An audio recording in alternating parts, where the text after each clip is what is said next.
नमस्कार. बी ए भाग 3 राज्यशास्त्र विभाग अभ्यासक्रम परिचय सेमिस्टर 6 यापूर्वीच्या आपण तासाला पेपर नंबर 15 मधील पहिला टॉपिक आणि दुसरा टॉपिक थोडक्यात परिचय या दृष्टिकोनातून पाहिलेला आहे. तिसरा टॉपिक आहे न्यायमंडळ अर्थात संदर्भ या दृष्टिकोनातून इंग्लंड आणि अमेरिकेचे न्यायमंडळ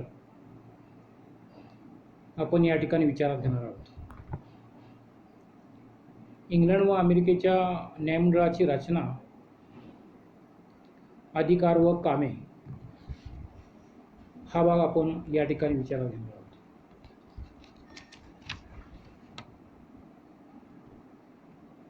ब्रिटिश न्यायव्यवस्था आणि अमेरिकन न्यायव्यवस्था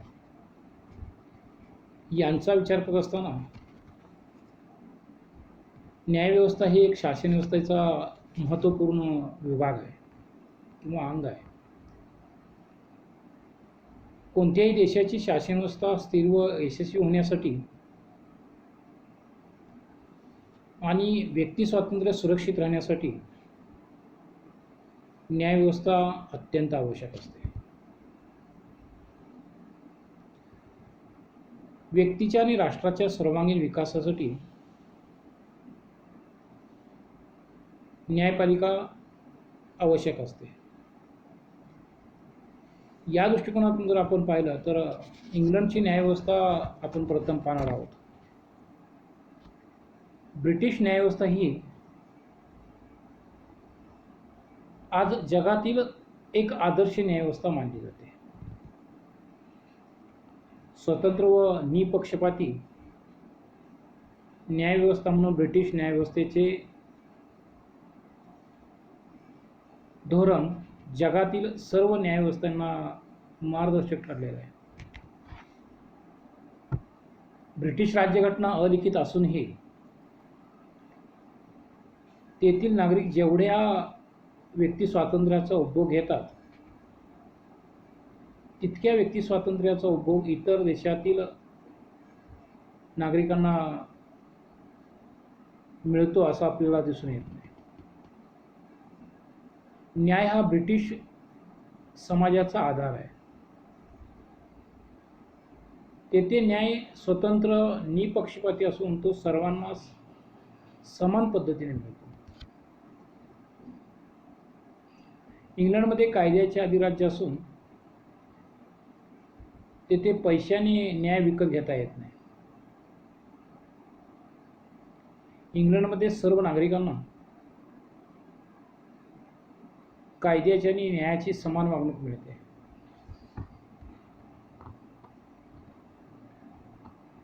इंग्लंडच्या न्यायव्यवस्थेला जवळजवळ 1000 वर्षाची परंपरा लाभलेली आहे. त्यामुळेच जगातील इतर देशांच्या न्यायव्यवस्थेने इंग्लंडच्या न्यायव्यवस्थेचे अनुकरण केलेले आहे.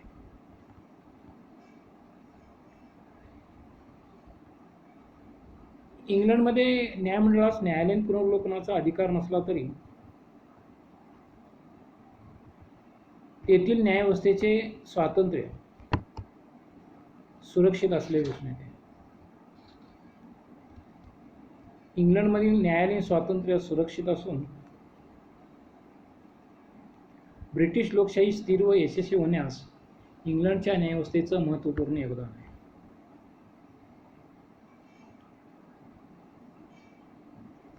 इंग्लंडच्या न्यायव्यवस्थेच्या बाबतीत जर आपण पाहिलं तर इंग्लंडमध्ये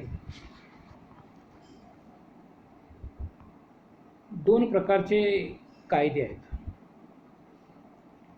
अलिखित कायदा आणि निर्मित कायदा. अलिखित कायदा हा सामान्य कायदा, रूढी, परंपरा, प्रथा किंवा सम न्याय बुद्धी कायदा असंही त्यास म्हटलं जातं. सामान्य कायदा हा रूढी परंपरा प्रथांच्यावरती आधारित असल्यामुळे ज्या प्रथा परंपरा इंग्लंडमध्ये निर्माण झाल्या त्यांचं रूपांतर नियमांच्या मध्ये झालं आणि त्यानुसार न्यायदान करण्याचे कार्य न्यायाधीश करतात दिसून.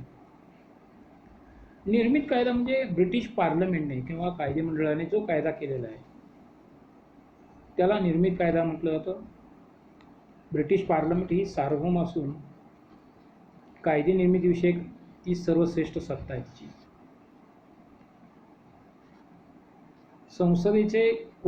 संसदेला सर्व कायदे संसदेचे जे कायदे आहेत त्याच्यावरती न्यायमंडळाला तर बंधनकारक असले दिसून येतात. संसद निर्मित कायद्यांना घटनात्मकतेच्या दृष्टीने न्यायालयात आव्हान देता येते. म्हणजे कायदा योग्य का अयोग्य अशा प्रकारचं न्यायालयात आव्हान देता येते किंवा संसदेने केलेला कायदा हा घटनाबाह्य ठरवता येतो. इंग्लंडमध्ये कायद्याच्या दृष्टीने दिवाणी कायदे आणि फौजदारी कायदे असे दोन कायदे आहेत आणि त्या दृष्टिकोनातून इंग्लंडच्या न्यायमंडळाची संघटन निर्माण झाली दिसून येते. इंग्लंडमध्ये दिवाणी आणि फौजदारी अशा दोन प्रकारचे न्यायालय आहेत. अर्थात दिवाणी न्यायालय म्हणजे ज्या ठिकाणी पैसा किंवा संपत्ती संबंधीचे खटले असतात ते दिवाणी न्यायालयामध्ये चालत जातात. तर गुन्हेगारी स्वरूपाचे खटले हे फौजदारी न्यायालयामध्ये चालतात. दिवाणी न्यायालयामध्ये किंग्ज चॅन्सलरी, फॅमिली डायव्होर्स अशा प्रकारचे न्यायालय आहेत. कवटी न्यायालय आहेत, मॅजिस्ट्रेट सेशन न्यायालय आहेत किंवा आयसोलेशन फिरती न्यायालय अशा प्रकारची दिवाणी आणि फौजदारी अशा दोन्ही ठिकाणी न्यायालय असले दिसून येतात. इंग्लंडच्या न्यायव्यवस्थेचा विचार करत असताना इंग्लंडमध्ये दिवाणी न्यायालयांच्या बाबतीत जी कवटी न्यायालय आहेत ते 1846 कवटी न्यायालय आहेत. या न्यायालयांच्यामध्ये दिवाणी स्वरूपाचे खटले चालतात. त्यांची संख्या जर आपण विचारात घेतली तर 1846 कवटी न्यायालय आहेत. त्यामध्ये 375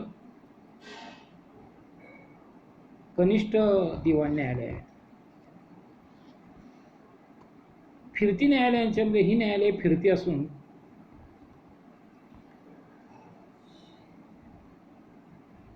बॅरिस्टर पदवी स्वीकारलेल्या कमिशनरची नियुक्ती त्यामध्ये केली जाते. या न्यायाधीशांच्या नियंत्रणाखाली फिरती न्यायालये कार्य करीत असतात. ही फिरती न्यायालये वर्षातून 3 वेळा प्रत्येक काउंटीमध्ये जातात. त्या ठिकाणी दिवाणी आणि फौजदारी अशा खटल्यांचा पुनर्निर्णय देण्यासाठी ही न्यायालये कार्य करत असतात. तर यामध्ये उच्च न्यायालय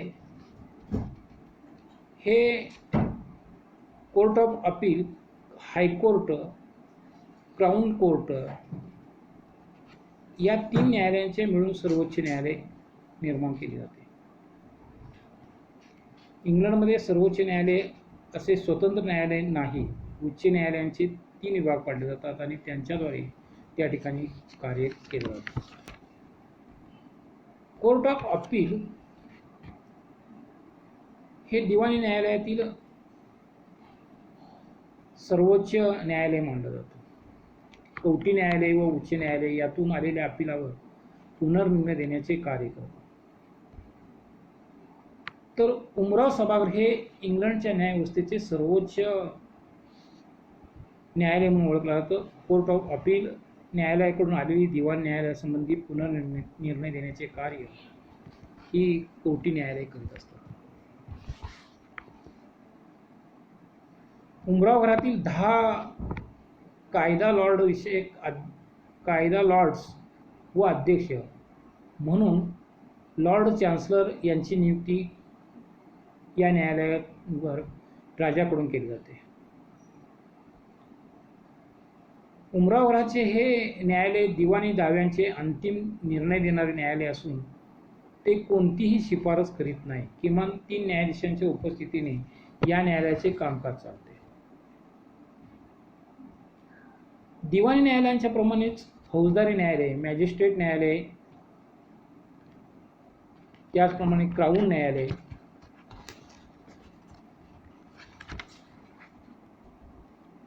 कोर्ट ऑफ अपील आणि पुन्हा उमराव सभागृह अशा प्रकारे तिथे त्या क्षेत्रामध्ये फौजदारी न्यायालयामध्ये सुद्धा या ठिकाणी 3 न्यायालय आणि त्यावरती सर्वोच्च म्हणून उमराव सभागृहाचे न्यायालय अशा प्रकारे इंग्लंडच्या न्यायव्यवस्थेचा भाग या ठिकाणी असलेला दिसून येतो. दुसरा देश म्हणजे अमेरिकेचे न्यायालय. अमेरिकेच्या राज्यघटनेच्या 3ऱ्या कलमामध्ये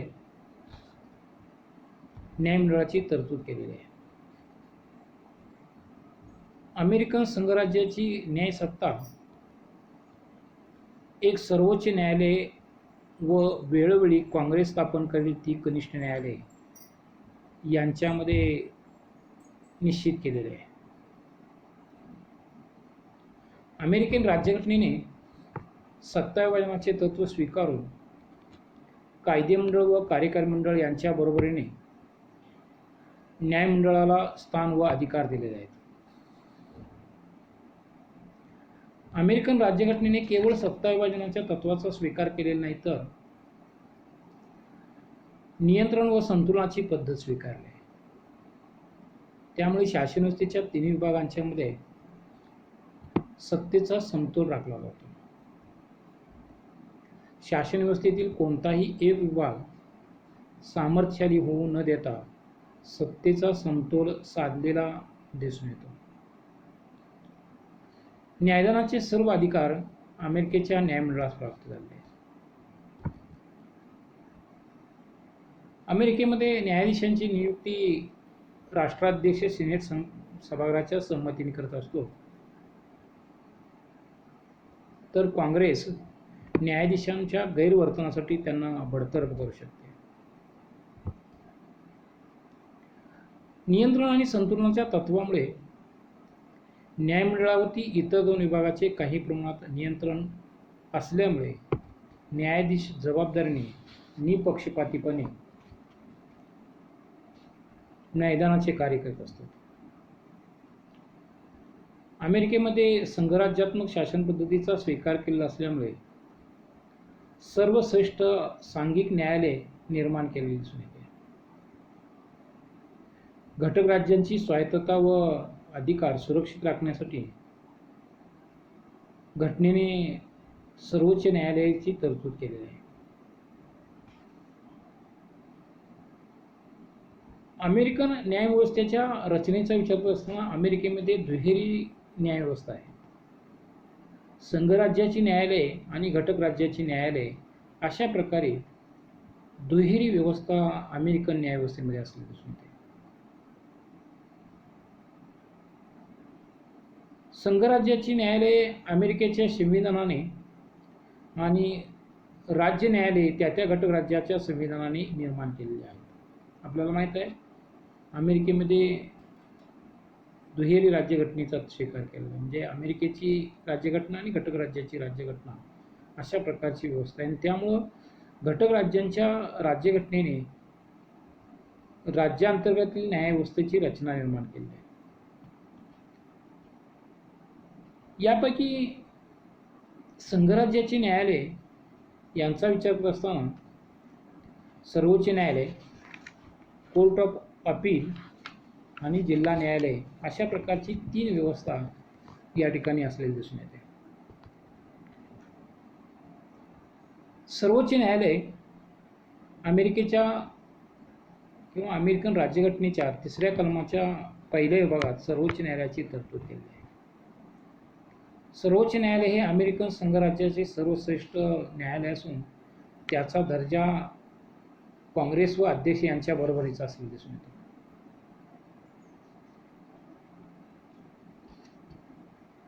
सर्वोच्च न्यायालयाचे निर्णय हे अंतिम स्वरूपाचे असून त्यावेळी कोठेही अपील करता येत नाही. सर्वोच्च न्यायालयात एक सरन्यायाधीश व इतर 8 न्यायाधीश असे एकूण 9 न्यायाधीश आहेत. सरन्यायाधीशांच्या सहाय्यक न्यायाधीशांची संख्या वेळोवेळी काँग्रेस ठरवित असते.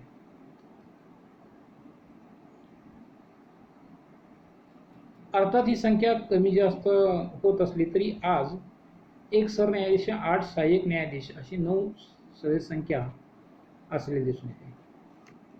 न्यायाधीशांची नेमणूक अमेरिकेचा राष्ट्राध्यक्ष सिनेट सभागृहाच्या संमतीने करीत असतो.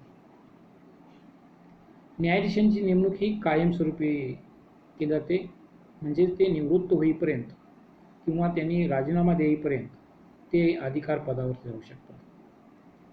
तसेच न्यायाधीशांनी वर्तन केल्यास त्यांना महाभियोगाच्या खटल्याद्वारे कायदेमंडळ किंवा काँग्रेस बडतर्फ करू शकते. शारीरिक व मानसिकदृष्ट्या अकार्यक्षम असे न्यायाधीश आपल्या पदावर राहू शकतात. त्यांच्या पात्रतेसंबंधी राज्यघटनेमध्ये कोणतीही तरतूद केलेली नाही.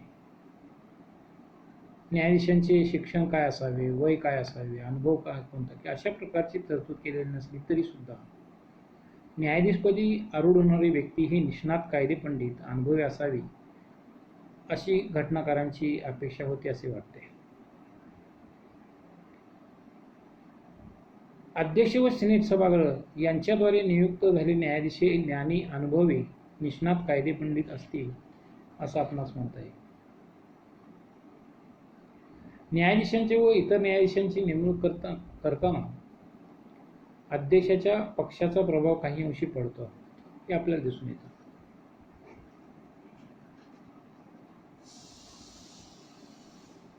न्यायाधीशांना बडतर्फ करण्यासाठी काँग्रेसच्या दोन्ही सभागृहामध्ये महाभियोगाचा खटला चालवून त्यांना बडतर्फ केला जातो.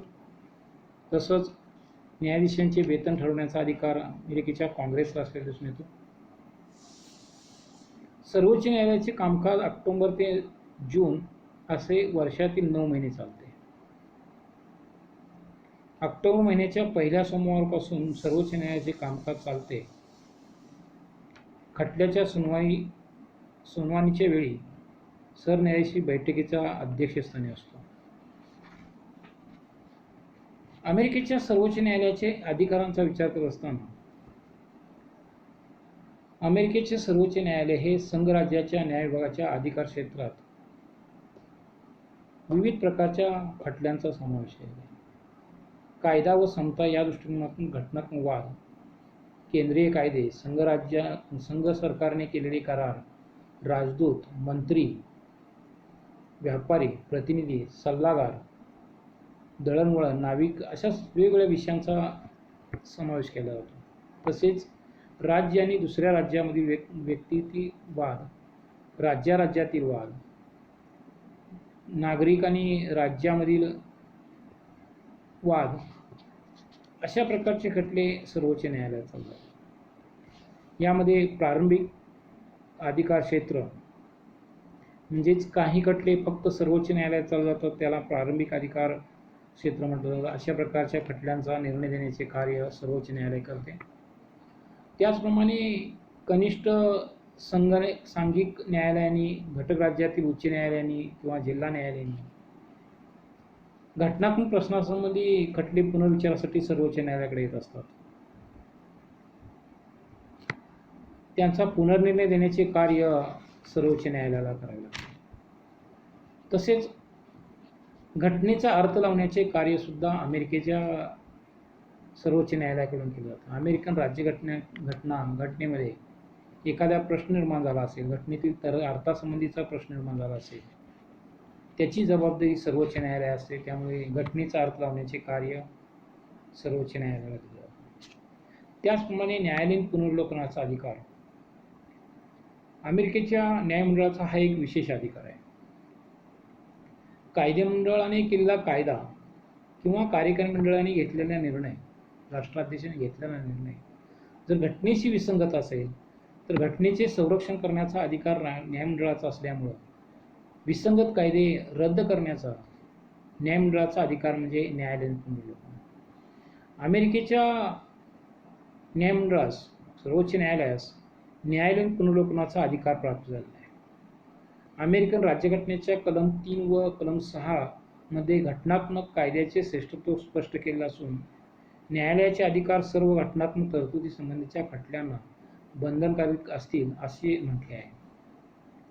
राज्यघटना व राज्यघटनेला अनुसरून जे कायदे केले जातील ते सर्वश्रेष्ठ आहेत असे समजून न्यायाधीशांनी कार्य केले पाहिजे, असे 6व्या कलमात स्पष्ट केले आहे.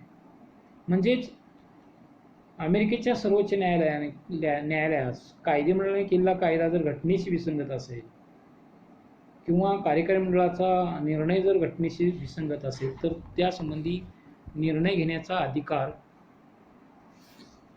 त्यासंबंधी तो कायदा किंवा निर्णय रद्द करण्याचा अधिकार न्यायमंडळाचा, अमेरिकन सर्वोच्च न्यायालयाचा म्हणजेच न्यायालयीन पुनर्विलोकनाचा अधिकार आहे. अशा प्रकारे आपणास अमेरिकेचं आणि इंग्लंडचं कायदेमंडळ हा भाग थोडक्यात या ठिकाणी सांगता येतो. थँक्यू.